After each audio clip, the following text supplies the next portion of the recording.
वसुदेवसुतं देवं कंसे चाणूरमर्दनं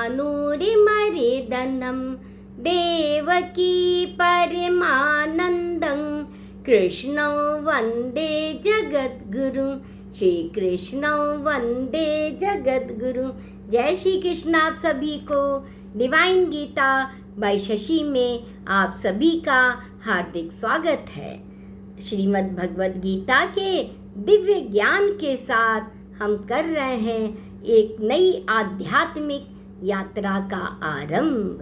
रोज एक श्लोक, रोज एक प्रेरणा और रोज एक कदम भगवान श्री कृष्ण की ओर। पिछले श्लोक में भगवान श्री कृष्ण ने उन साधकों का वर्णन किया था जो अव्यक्त, निराकार और अक्षर ब्रह्म की उपासना करते हैं।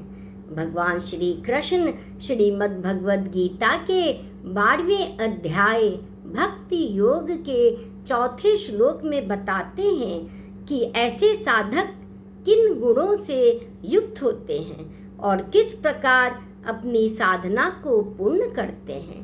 आइए हम इस दिव्य श्लोक को सुनते हैं, साथ ही इसके सरल अर्थ को भी समझेंगे।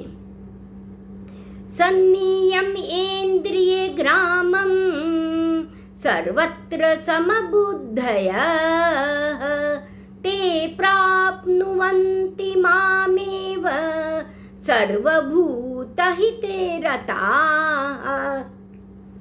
भगवान श्री कृष्ण कहते हैं कि जो साधक अपनी सभी इंद्रियों को अपने वश में रखते हैं तथा हर परिस्थिति में समभाव बनाए रखते हैं और सभी प्राणियों के कल्याण में लगे रहते हैं, वे अंततः मुझे ही प्राप्त होते हैं। इस श्लोक में 3 महत्वपूर्ण गुणों का वर्णन किया गया है। पहला, इंद्रिय संयम। भगवान श्री कृष्ण कहते हैं कि मनुष्य की इंद्रियां उसे विषय वासनाओं की ओर आकर्षित करती हैं, लेकिन जो साधक अपनी इंद्रियों को नियंत्रित कर लेता है उसका मन स्थिर और शांत हो जाता है। ऐसा व्यक्ति आध्यात्मिक मार्ग पर दृढ़ता से आगे बढ़ता जाता है, अर्थात परमात्मा के समीप पहुंच सकता है। दूसरा, समभाव। सच्चा साधक सुख दुख, लाभ हानि, मान अपमान जैसी परिस्थितियों में भी समान भाव बनाए रखता है। वह किसी के प्रति द्वेष नहीं करता और न ही किसी के प्रति अत्यधिक आसक्ति रखता है। तीसरा, सर्वभूत हित। भगवान को प्रिय वही है जो केवल अपने लिए ही नहीं बल्कि सभी जीवों के लिए भी कल्याण की भावना रखता है। जिसके हृदय में करुणा, प्रेम और सेवा का भाव होता है वह वास्तव में ईश्वर के सबसे निकट होता है। भगवान श्री कृष्ण यहाँ पर स्पष्ट करते हैं कि चाहे साधना का मार्ग निराकार उपासना का हो या किसी अन्य प्रकार का हो, यदि साधक में ये दिव्य गुण है तो वह अंततः परमात्मा को प्राप्त कर ही लेता है।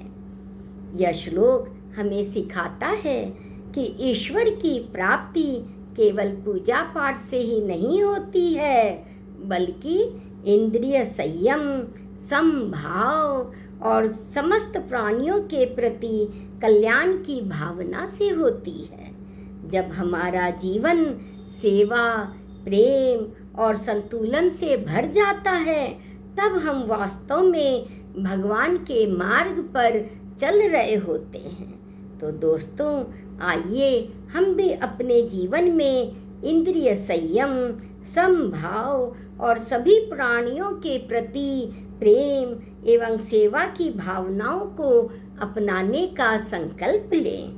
यही गुण हमारे भगवान के और निकट ले जाते हैं और हमारे जीवन को सार्थक बनाते हैं।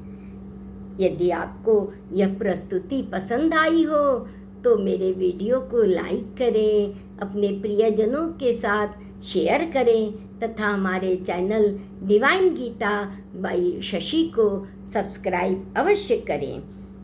मिलते हैं कल श्रीमद् भगवद गीता के अगले दिव्य श्लोक के साथ।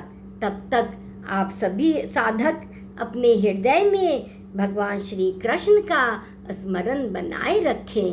जय श्री कृष्ण आप सभी को।